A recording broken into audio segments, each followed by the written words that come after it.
So we're here today talking with Lady Warnock, sharing some of her memories of the report and things that have happened over her career in Parliament in the field of human reproduction and embryology.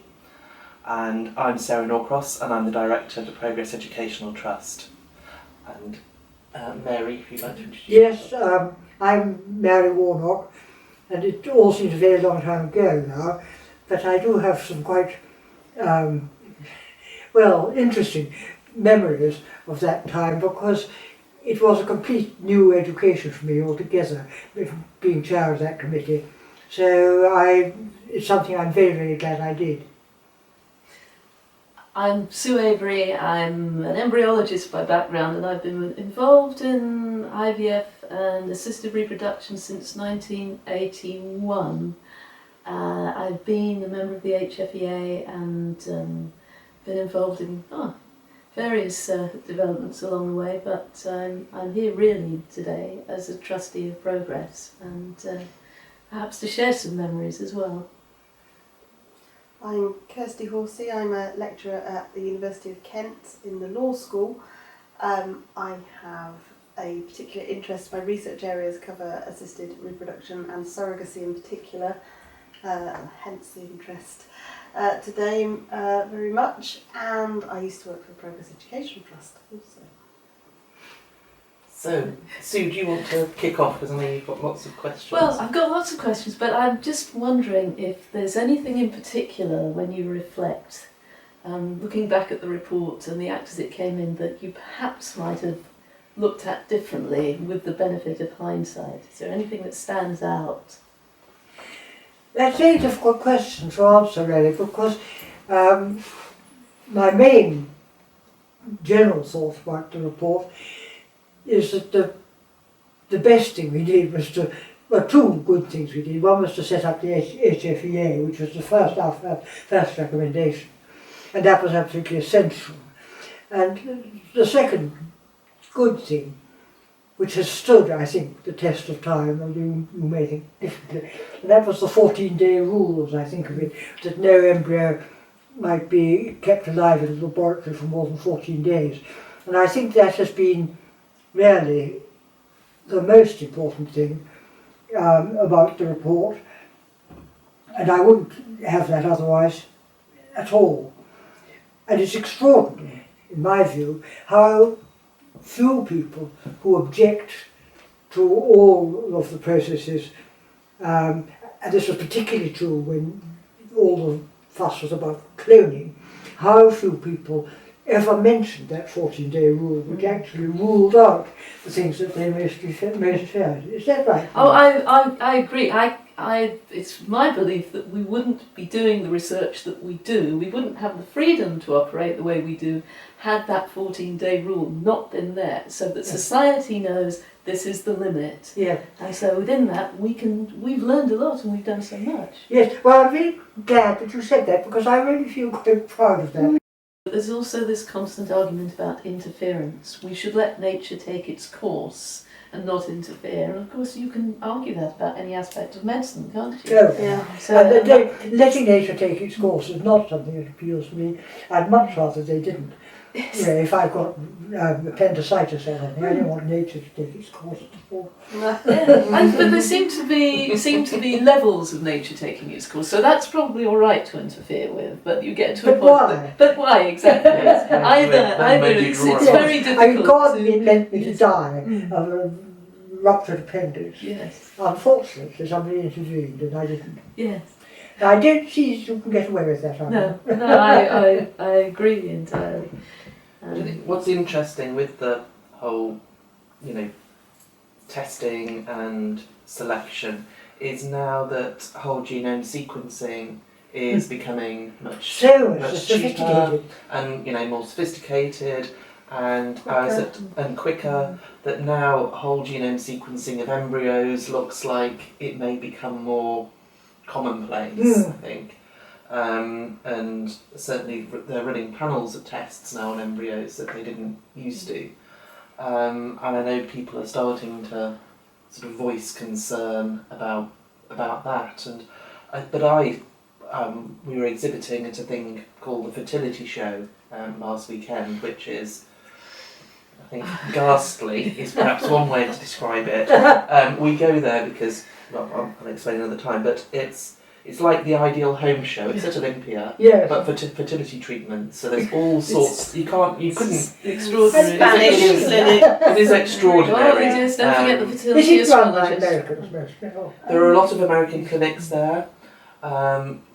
She wasn't there this year, but there's normally a fertility astrologer. There are people who There's a will massage your reflexologist. womb.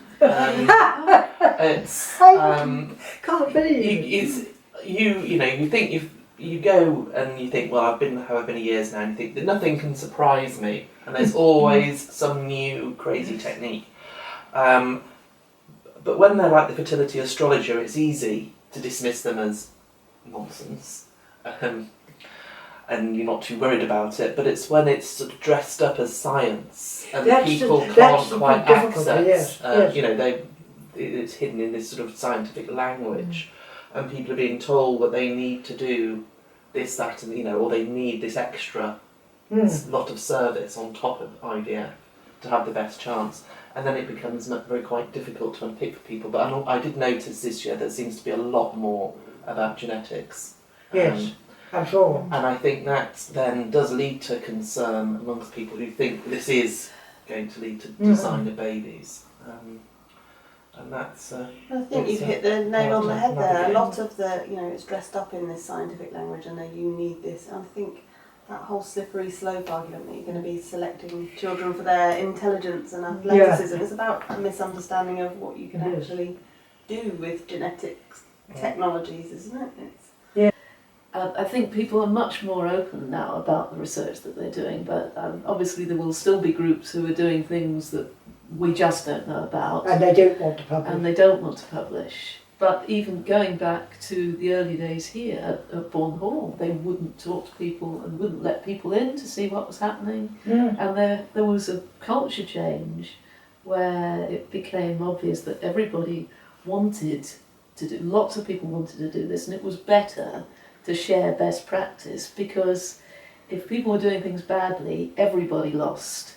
Your field would be tainted by the fact there were people doing things badly when you could have supported them. Yes. So that was, I think, a bit of a revelation when between 1978 and the early to mid 80s, when a lot of people started doing IVF. Yes.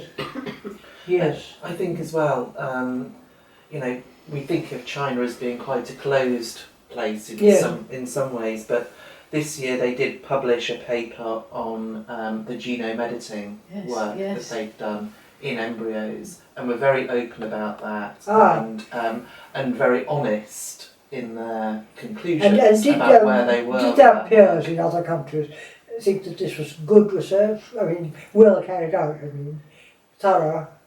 Yes, I think they thought it was considered and balanced, and they weren't trying to overhype what they'd done, and that this was just the first step in a process of looking at this technique and whether it would be useful. And that's interesting, yes. But I think that is, relatively speaking, new, isn't it?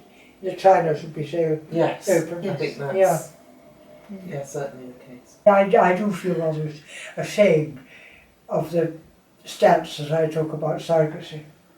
And that's I think that is my one element of shame.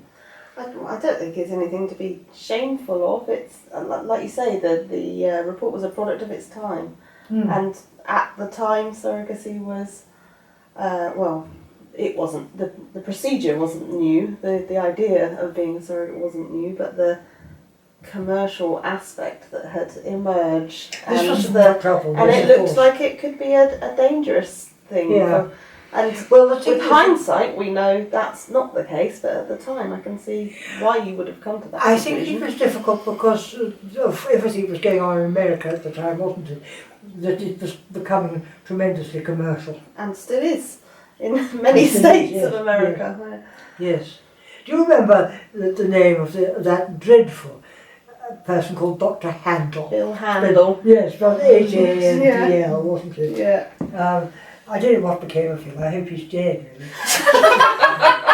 Can you imagine it? I mean, it's just so difficult to get an appointment with a doctor. And then you've got 10 minutes. and she says, when you come in, she says, well, what can I do for you? Well, perhaps you can just talk about death with me. Well, can you conceive of such thing? Anyway, you do have time. Well, Your sort of work. we have when we have couples who are coming through for treatment, we have an hour's appointment to talk through the consents with them. Now, Now, this is good. I've been doing them because for various reasons to do with staffing dynamics. It was never part of my role, but I've enjoyed doing it, and I think I get into trouble because I probably take longer than an hour because I'm interested and I'm quite passionate about explaining to them why that we have 10 years for embryo storage and why some people can store for 55 years and why all that works. And they enjoy it and I enjoy it, but I think sometimes the next person on the list is 20 minutes late. But we do have the opportunity to talk it through them, which is, I mean, it is vital. It has to be informed consent, but I think it's when you can actually have an exchange of views about it.